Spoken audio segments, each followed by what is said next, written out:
Әрбір мемлекеттің даму деңгейі мен жарқын болашаққа жасаған стратегиялық бағыттарының лайықты жүзеге асуы ең әуелі адами капиталға байланысты. Ал адами капиталдың негізгі көзі бұл әрине жастар. Осы жастардың бүгінде түрлі салаға қызығушылық артуы әрине қуантады. Олай болса, қымбатты көрермен, бүгінгі қонағымызды студияға шақырайық. Асхат Қапанов, 14 жаста.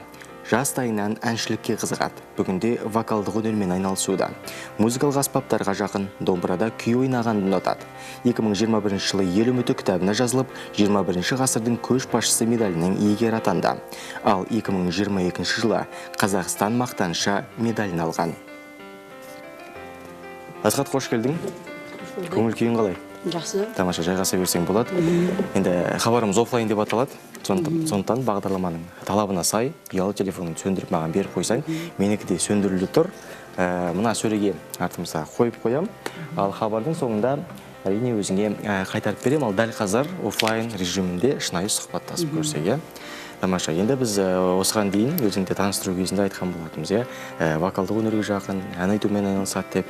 Осыдан бастайық, жалпы қалай қызығушылық арта бастады, жалпы әншілік өнерге қалай келе бастадың, енді осыған дейін жаңағы жастайынан деп жатырмыз, неше жасыңнан бастадың, сол жайлы айтып өтсең. Мен негізі 2-ші сыныптан бастап қатыса бастағам әнге. Сол 8 жастарда. Қызығушылық қалай басталды? Қызығушылық. Мен музыка артында жүріп кішкентай кезімде. Содан басталды да 2-ші сыныптан әнге бара бастадым. Тамаша, жалпы отбасыңда, жақындарың арасында өнерге жақын адамдар бар ма? Бар, әкем ән айтады, және атамның қарындасы музыка училищесін бітірген. Өзіңде осы туыстарының, жақындарының жаңағы жолын қуып әншілік өнерге бет бұрып жатсың, Тамаша, енді қандай стильде, қандай жанрдағы әндерді ұнатасың, көбінесе қандай әндерді орындайсың? Көбінесе патриоттық, поп әндер. Патриоттық немесе поп стиліндегі, Енді сүйікті әншілерің, әндерің қандай? Әншілерден Димаш Құдайбергенов, Айқын Төлепберген дейтіндер. Ал әндерден көбінесе халық әндер. Керемет. Енді біреумізше көптеген байқауларға қатысқансың, Сонымен қатар шараларда да, концерттерде ән айтып тұратын шығарсың, Жаңа мектеп қабырғасында 2-ші сыныптан бастадым деп жатырмыз ғой, сол мектеп қабырғасында да болған шараларда, концерттерде ән орындап бердің. Сол жайлы айтып берсең. Менің жетістіктерім негізі көп, бірақ біразын алайын. Мысалға 2021 жылдың жазында Түркия елінде Анталия қаласына барып бірінші лауреат атанғанмын. Және 2023 жылы Ташкент елінде, Өзбекстан елінде Ташкент қаласында бірінші лауреат алғанмын, домбырадан да әннен де. Керемет. Енді мына жерде көбіктардан да, дипломдардан да байқап тұрмын, жетістіктерің өте көп, әрине бұл қуантарлық жайт. Енді жалпы сахнаға шығарда қобалжу, қорқыныш болатын шығар, өзіңде. Оны қалай жеңесің және кім көмектеседі? Маған көмектесетін жетекшілерім, ата-аналарым, ал өзім... Енді қорқыныш, қобалжу болған кезде не істеуге тырысасың, қалай оны басуға тырысасың?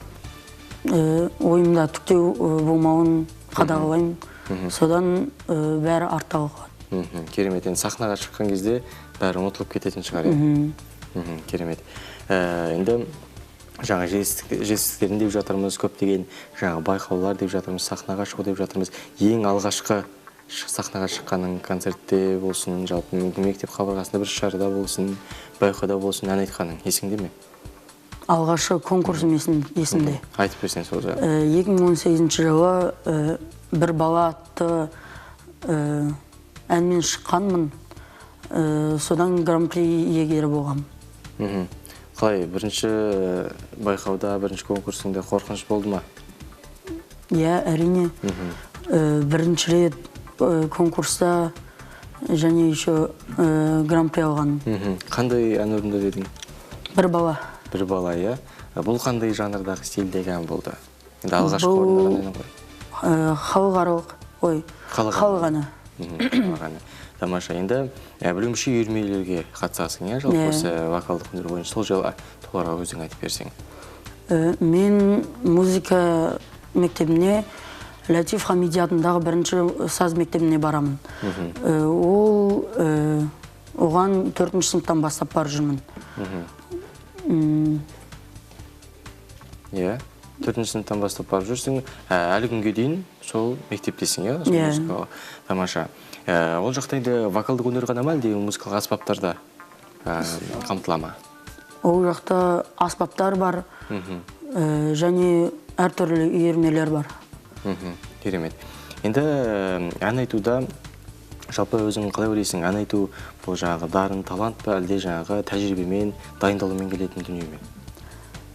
Екеуінен де байланысты. Өйткені балада мысалға дұрыс дауысы шықпаса, немесе дұрыс өлең тыңдай алмайды дейді ғой. Сондай болмаса, ол әнге жақын емес деп есептеледі. Жаңа дарында болу керек, бірақ ұлдарының артында үлкен еңбекте болу керек дейсің бе? Керемет. Енді соңғы қатысқан байқаулардың, жарыстардың қандай болды? Соңғы қатысқан Өскеменде Алтын самұрық дейтін конкурс. Қандай ән орындадың? Онда өзім авторлық әнімді.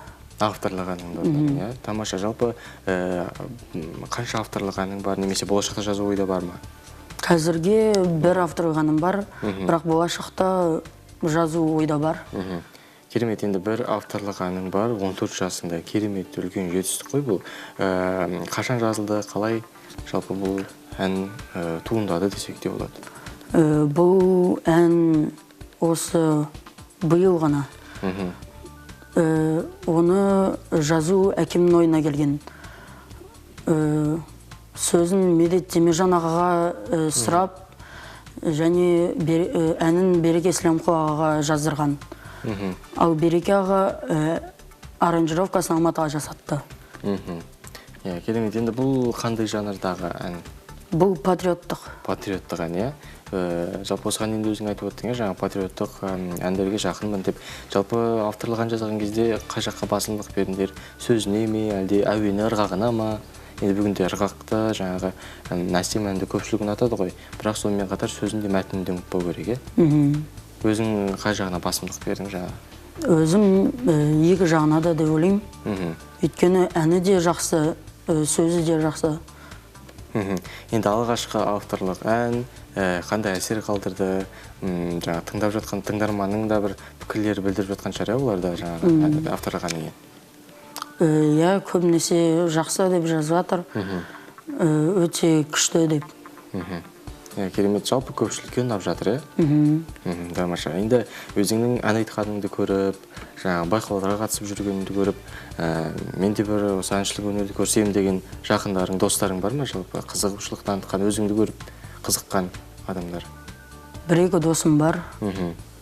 Мен ән айтқанды қалай жақсы айтасың деп, мен де сол айтқым келеді дейді. Қызығы, бұлар да жаңағы әншілік өнерге бет бұрып жатты, е? Тамаша. Енді осы әншілік өнермен қатар енді айтып жатырмыз ғой, домбырада, иә? Домбырада ойнайсың, жаңа аспаптарға жақын деп жатырмыз. Жалпы қанша уақыт болды осы домбырада ойнап келе жатқаныңа? Домбырада музыка мектебінде 5-ші класты бітірдім, енді алтын оқитын болдым. Сол домбырада 5 жылдай ойнап жүрмін. Иә, керемет. Енді ең алдымен жаңағы әншілік өнерге келдің, кейін домбыраны да қоса алып жүрсің, иә? Жалпы домбыраға деген қызығушылық қалай пайда болып еді? Бұл аспапқа қалай қызыға бастадың? Домбыраға ары қарай музыка училищеларына түсуге ойымда болған, содан домбыраға бардым. Содан бір жақсы мұғалім кездесті де мені сразу алды. Түсінікті. Енді жалпы домбыра, енді көпшілік айтып жатады, домбыра күрделі аспап деп жатады, жалпы енді бұл қазақтың ұлттық аспап түрі музыкалық. Өзің қалай ойлайсың, бұл қаншалықты күрделі аспап? Менің ойымша бұл әр қазақ халқы білу керек. Және ойнау керек. Домбырада дейсің, е? Тамаша. Енді өзің көбінесе қандай күйлерді орындайсың, немесе ән орындайсың ба домбырамен?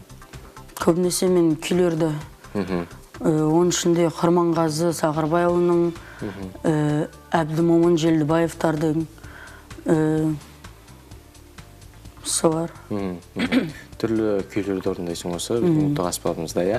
Тамаша, енді айтып жатады, жаңағы домбырада күй орындау үшін жаңа шығармалардың тарихында білу керек деген сияқты. Жалпы мектепте өздерің үйренетін жаңа шығармалар, күйлердің тарихын түсіндіріп жата ма? Иә. Және сол музыка мектебінде арнайы бір сабақ бар, музыка әдебиеті дейтін.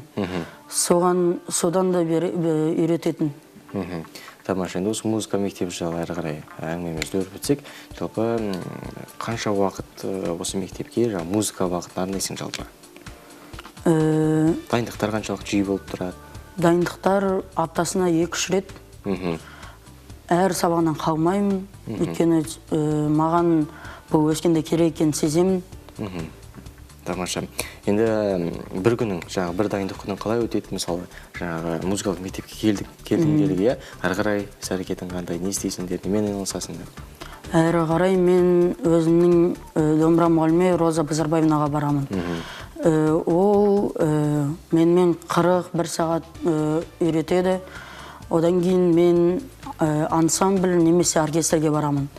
Ол сабақтан кейін сольфеджио, музыка әдебиеті дейтіндерге барамын. Тамаша. Естіп жатамыз, жалпы ән айтпас бұрын әрқашан жаттығу қажет деп, иә? Жаңағы орысша да бір атаулары бар оның, иә? Распевка деп жатады, иә? Жалпы бұндай жаттығулар қаншалықты қажет ән айту үшін, әнші үшін? Менің ойымша бұл өте қажет, өйткені адамның дауысы дайын болмай өлең айта салу ол өте қауіпті деп есептеймін. Яғни ән айтудың алдында да өзіндік дайындықтар жүргізу керек, жаттығулар жасап тұру керек, иә? Түсінікті. Енді осыған дейін айтып қалдың, түрлі пәндер бойынша дайындаласыңдар. Жалпы ән өнерінде бұл тек қана ән айту ғана емес қой, теориялық бағытта да білім беретін ұстаздар бар, пәндер бар, иә? Бұл да өзіндік маңызға ие шығар. Иә, әлбетте. Өзінің оқу жүрген саланды 5-ке білу керек. Толықтай зерттеп, білу керек дейсің ғой, иә? Тамаша. Енді домбыраға қайта оралсақ, көптеген күйлерді білем деп жатсың, олай болса өзіңнен қонаққа деп болсын. Дәл қазір бір күй орындап берсең, көрерменге арнап. Қандай күй орындаймыз? Әбдімомын Желдібаев, Ерке сылқым. Тамаша, тыңдайық.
Ой, тамаша, керемет. Енді әрине домбыраның үніне қарап түңіліп тіге кетеміз жаңағы сондай шығармалар болса, жаңағы тарихы тереңде жатқан немесе бір ерекше көңіл күйді сыйлап жатады. Енді шыны керек, бұл үлкен ауқымды күйлердің бірі, ұзақтылығы да бір шама. Енді жалпы бұл күйді қанша уақытта үйрендің, қалай үйрендің, қанша дайындалдың деген сияқты. Бұл күйді мен жарты бір айларда жаттадым. Қаншалықты күрделі болды дайындалу, үйрену? Күрделі болғаны ол орташа болған. Осы күймен көп орын алған. Осы күймен көп байқауларға қатыстың нәтижесінде орын алып жетістіктерге жетіп жаттың, иә? Жалпы енді орташа есеппен дейік, шамамен, бір күйді жаттап шығуға қанша уақыт қажет? Менің ойымша 1-2 айдай. Кемінде шығар, толық жаттау керек, оны тиянақты орындай білу керек деген сияқты, бұның барлығы өте маңызды. Сол үшін жаңағы қысқа мерзімді емес, уақытты аямай толық дайындалған жөн дейсің ғой. Керемет. Енді жалпы аспаптарға қаншалықты жақынсың, өзге де аспаптарда үйренгің келе ме болашақта? Болашақта ойда бар, бірақ ол маған өте күрделі болады деп ойлаймын. Неліктен? Өйткені өзінде домбыра қазір орташа болып жүрсе, басқа аспаптар одан күрделі болады деп ойлаймын. Бірақ қызығушылық бар, үйреніп алу мүмкін, жаңағы ойда да бар, дайындалып көрсем деген сияқты. Жалпы қандай аспаптарда үйренгің келеді алдағы уақытта?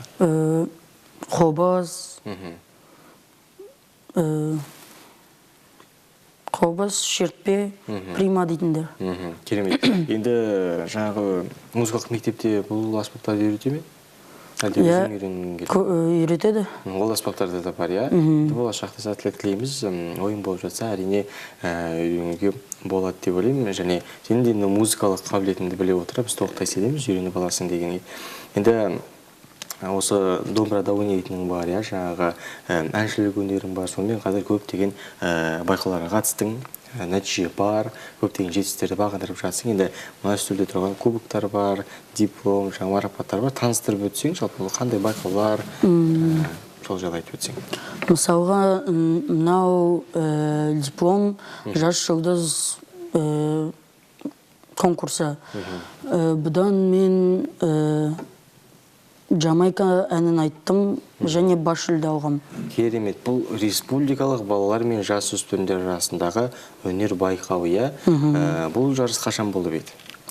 Бұл 2023 жылы. Өткен жылы, Енді бұл республикалық байқау, білуімізше енді, яғни еліміздің түкпір-түкпірінен өзің сияқты қатарластарың, мықты өнерпаздар, әншілер қатысты, өзің күрделі болған жоқ па? Қалай болды, жалпы жарыс қалай өтті? Жарыс өте қызықты өтті. Көп балалар болды, және өзім қорықтым, дұрыс орын алмай қалам ба деп. Бірақ толықтай жақсы деңгейде, керемет деңгейде орындап шықтың, нәтижесінде жаңа бас жүлдені өзің алып отырсың, Жалпы республикалық байқаулар деп жатырмыз, енді оның тиімді тұстары өте көп. Менің бір ойыма түсіп отырған, ол енді өзге қалалардан, өзге өңірлерден келген өзің сияқты қатарластармен бір достасып, сол жерде әңгіме құру шығар, Сол жайлы айтып берсең. Сол жағы өте қызықты. Өйткені сценаның артында көп балалар болады, әрқайсысымен сөйлескің келеді, бірақ жаман ойы бар ма деп қорқасың. Бірақ жаңағы бұл үлкен алаң, бұл жерде де жаңағы керемет достар табуға үлкен мүмкіндік бар, республикалық байқаулар болсын, халықаралық байқаулар болсын, енді бұл жерде жаңағы еліміздің түкпір-түкпірінен немесе өзге елдерден танымал мықты өнерпаздар келеді ғой, Керемет. Келесі ар жағында да біз бір марапатты байқап тұрмыз. Мұнда крылья атты конкурсқа қатысқанмын. Бұнда Гран-при, Гран-при. Бұл қай уақытта болған жарыс еді? Бұл 2024-те болған. 2024, бұйыл болды, Қандай ән орындадың? Тоже Жамайка. Бұл қандай ән таныстырып өтсең, толық қойып қойсаң болады? Ол қандай стильдегі? Менің ойымша ол поп жанр ғой деймін. Поп жанр, Қай тілдегі ән? испан тілі ғой. Испан тіліндегі ән, соны орындап шықтың, ә? Жалпы қиын емес пе өзге тілдегі әнді орындау? Жоқ. Сөзі болса бәрін жаттауға болады. Керемет. Мына жерде енді біз кубоктарды көріп тұрмыз, иә? Ең бірінші міне мынау қызықтырып тұр. Гран-при дейді, жұлдыз арт Қазақстан. Орысша түсіндіріп өтсең. Бұнда мен Балғадишанын орындағанмын. Бұл қай уақытта болған жарыс? Бұл 2023-те. 2020 жылы былтыр болды. Балқадиша әнін орындады, иә? Бұл өте күрделі әндердің бірі. Қанша уақыт дайындық кетті жалпы бұл әнді орындап, сомдап шығуға? 3-4 айдай кетті. 3-4 айдай дайындалды, иә? Қиын бе екен, күрделі бе екен? Күрделі ән. Бұл әр әннің өзінің ерекшеліктері де бар шығар, иә? Көруде, игеруде бір жаңаға байқадың ба өзінің ерекшеліктерін осы Балқадиша әнінің? Иә, сөзі өте мағыналы, әні күрделі. Түсінікті. Енді мына жерде келесі кубок бұл жаңағы Крылья деген халықаралық байқау, иә, фестивальден алғаның. Ал келесі кубок? Келесі кубок бұл бірінші орын алған ма. Қандай байқаудан? Бұл Қазақстан, талант Қазақстаны дейтін. Керемет. Бұл байқауда да бірінші орынды өзің алып отырсың, иә? Керемет. Бұл үлкен жетістіктер, үлкен марапаттар, әрине өзің шын жүректен құттықтаймыз. Енді біз әншілік өнер деп осыған дейін хабар арнасында бірнеше рет айтып отырмыз. Енді іс жүзінде көрсек, өзің әніңді орындап берсең, иә? Авторлық әніңді орындаймыз, иә? Атауын айтып өтсең. Авторлық ән Семейім алаштың жүрегі. Тамаша. Осы әнді дәл қазір көрерменге жолдайтын боламыз. Осымен біздің хабарымызды қорытындыласақ, иә? Тамаша. Енді өзің келгеніңе, алтын уақытын бөліп келгеніңе әрине алғыс білдіреміз. Берген сүбелі сұхбатыңа. Енді мына марапаттармен әрине шын жүректен құттықтаймыз. Бұл тек қана бастамасы болсын. Алдағы уақытта тек қана сәттілік тілейміз, тек биік шыңдардан көріне бер. Я қадірлі көрермен, осымен офлайн бағдарламасының кезекті шығарылымын тәмамдаймыз, бірақ біз сіздермен қоштаспаймыз. Келесі бағдарламада жүздескенше ал дәл қазір талантты, дарынды қонағымыз Асхаттың керемет әуеніне кезек берейік.